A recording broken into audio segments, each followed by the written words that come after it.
pse në Kosovë është kaq numër i vogël i burgosurave femra. Kam qenë i burgosur më herët. Jeta e kriminalizuar që kemi deri 19 vjetësh më herë. Gjithashtu këta e kanë zgjedhur nga një prej punimeve vetë dhe e kanë dërguar familjet e tyre. Opinioni publik e ka një koncept të gabuar se brenda burgjeve gjithçka zezë, gjithë një histori e zezë është. Megjithatë edhe këtu zhvillohet jeta, zhvillohen aktivitete të shumta, krejt me qëllim që këto të burgosura, këto banorët tonë të cilat janë këtu, ti përgatitemi për jetë, për risocializim dhe dalin si banore të dobishme. Një burgosur që është banore e institucionit tonë korrektues, po që talentin e vet për brenda e shpërfaqet dhe deri në këtë pikturë. Kjo është janë dy vajza që vallëzojnë, që shijojnë jetën në një kopsht me lule, edhe në një familje është një mesazh që bota përreth me i kuptu shpirtin e tyre. Do të thotë gjithë këta lulet që shqel pranë vera është një shpresë që përfundojmë me një ngjyrë të kaltër, ngjyrë që është e qiellit, ngjyrë e lirisë, ngjyrë e diçka. Sicila e burgosur jep nga një mesazh. Kjo ka para po vetën si një zoj me sheshir, me një botë me lule, por që shoqëria ka detyruar që botën ta sheh vetëm me njësi.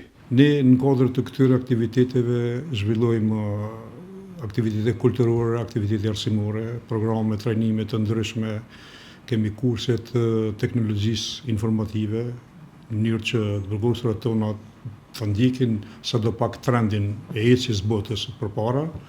Pastaj kemi kurse të gjuhës angleze.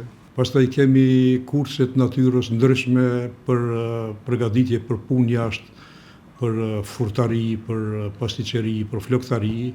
Të gjitha këto aktivitete që zhvillohen shoqërohen me një certifikat për të burgosurat. Certifikata është e lëshuar për një institucioni civil të Republikës Kosovës, nuk e ka atë hipotekën që e ka marrë për i burgut. Kemi pasur edhe disa programe më specifike, filigram në argjend, ku e kanë ndjekur 5 të burgosur dhe janë certifikuar dhe kanë bërë disa punime të shkëlqyeshme, edhe të cilat i ruajnë për dhurata për delegacione të ndryshme, qoftë nga drejtoria e përgjithshme kur i kërkojnë, apo edhe për si një dëshmi e punës shkëlqyeshme që bën këto institucion kur vinë delegacione të tregojmë çfarë kanë bërë ato. Banorët e institucionit tonë këto kanë pasur edhe një program tjetër, filigran në letër, punime të cilat po i shih një atje lartë.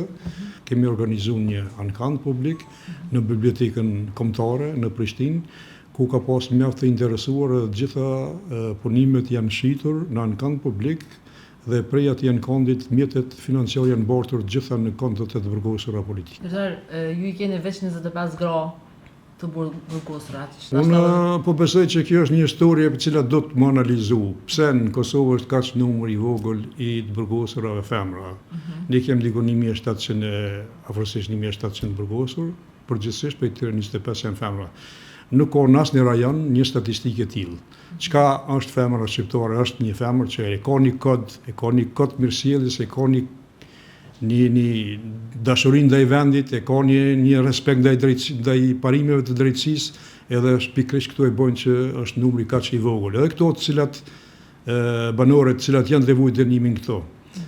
Janë disa prej tyre të cilat kanë pas një jetë bukur të vështirë, bukur të rëndë, kanë kaluar nëpër sfida të ndryshme të jetës, edhe kanë ardhur deri te jeta e kriminalizuar, që ndoshta më thonë që edhe pafajin e tyre janë këto të dënuarat kanë 5 ditë sport, të paraburgosurat kanë 3 ditë sport, përveç aktiviteteve të tjera, programeve të projekte tjetera, kanë kopsht ku punojnë gjatë sezonës verës.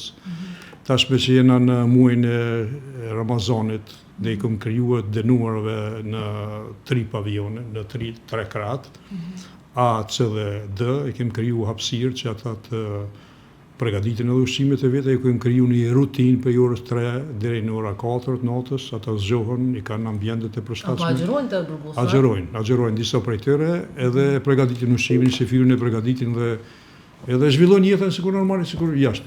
Mosha si mosh është, domethënë diku në 68 vjet është banorja më e vjetër që është e dënuar këto. Edhe kemi deri 19 vjetësh më herë. Ndërsa dënimet shkojnë deri 25 vite të dënuar. A keni të vështirë tani, sa mërziteni ose sa lumturoheni në jetën kur juve ju shkon e përfundon dënimin në burgosur? Është rënë me përshkruaj se unë këtë kam përjetuar në 2 dimensione. E kam përjetuar edhe si lirim vet kur kam qenë burg, se kam qenë i burgosur më herët, edhe si është e ndjenja e burgosur kur i lë shok prapa. Po tash e përjetoj edhe ndjenjen kur një burgosër tash lirohet. Tash natyrisht e përjetoj me tepër me emocion të lartë se gëzohuna që dikush e fiton një të drejtë, e fillon një jetë të re, plotësisht e resocializuar dhe ardh për mjo qas familjes, fëmijëve, shoqërisë. Këtë moment kisha apelu që institucionet që mirën me trajtimin e të burgosërave këtu dhe që kanë kompetenca ligjore për trajtim, për falje, për lirim me kusht, të jenë më duar lira. Te falja e presidencës të paneli lirimi kusht, kisha apelu që të trajtohen më me intensitet mirë të veçantë kjo kategori